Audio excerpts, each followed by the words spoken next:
Hello guys, നമ്മൾ ഇന്ന് ചറുമുറ കഴിക്കാൻ പോകുന്നതാണ്. നിങ്ങൾ കാസർഗോഡത്തെ ചറുമുറ കണ്ണൂർക്കാരൊന്നും കണ്ടിട്ടില്ലല്ലോ. അപ്പോൾ ഇന്ന് ചറുമുറ ആവിനൊക്കെ കാണിച്ചു തരാം. അപ്പോൾ നമുക്ക് പോകാം. ഞാനും ദൃശ്യം കിസിയെല്ലാം പറഞ്ഞുകൊണ്ട് ബസ് സ്റ്റോപ്പിലേക്ക് നടന്നു പോകുന്നതാണ്. എന്നിട്ട് അവിടുന്ന് ബസ് കയറ്റിയിട്ട് വേണം നമുക്ക് ചറുമുറ കിട്ടുന്ന സ്ഥലത്ത് പോകാൻ.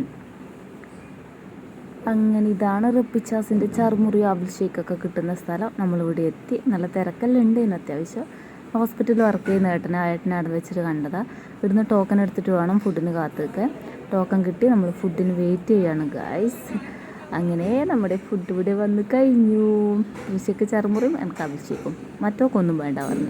ഇവിടെ ഒരു കുഞ്ഞിലിരുന്ന് കഴിക്കുന്നതാണ് നല്ല പാങ്ങുണ്ടേനും. അപ്പോൾ കഴിച്ചൊക്കെ നമുക്ക്. എനിക്ക് അവിൽ മിൽക്ക് ഭയങ്കര ഇഷ്ടമാണ്. ചറുമുറേൻ്റെ ഞാൻ വലിയ ഫാനൊന്നുമല്ല, എന്നാലും കുറച്ച് മാത്രം കഴിക്കും. അപ്പോൾ ഇതാണ് ലൊക്കേഷൻ. എല്ലാവരും ഇവിടെ വന്നു കഴിഞ്ഞാൽ ട്രൈ ചെയ്ത് നോക്കണം. സൂപ്പർ സാധനമാണ്. അങ്ങനെ നമ്മൾ അതും കഴിഞ്ഞ് ഇറങ്ങുന്ന സമയത്താണ് ഉപ്പിലിട്ട മാങ്ങ കണ്ടത്. അപ്പോൾ അതും കൂടി ഒന്ന് ട്രൈ ചെയ്യാൻ വിചാരിച്ചു. അപ്പം മാങ്ങ ലവേഴ്സ് മാത്രമാണ്, വേറെ ഒന്നും ഇഷ്ടമല്ല. അതുകൊണ്ട് മാങ്ങയൊക്കെ വാങ്ങി. പക്ഷേങ്കിൽ മാങ്ങ കൊള്ളത്തില്ലായിരുന്നു, വലിയ ഉപ്പൊന്നും ഇല്ലേനും. നല്ല അഡ്ജസ്റ്റ് ചെയ്യാം. നമ്മളതൊക്കെ കഴിച്ച് പിന്നെ ഓട്ടോറിക്ഷ കയറി നമ്മൾ ഹോസ്റ്റലിലേക്ക് പോകാൻ. പക്ഷേ കാണാൻ മറ്റൊരു വീഡിയോ